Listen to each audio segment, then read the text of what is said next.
ستوري د اسمان د ترګ موت مشالونه دي کلی صحابه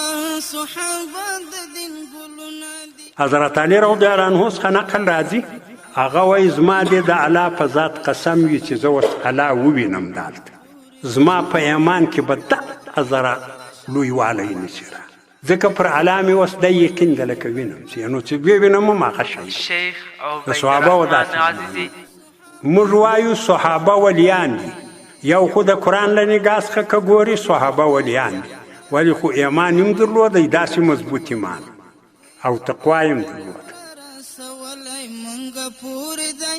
هر د دین دښمن یې غورځولی دورې دی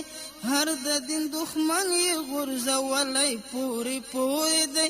دوی په پاک نبي باندې ورکړي خپل سرونه دي کلی صحابه د دین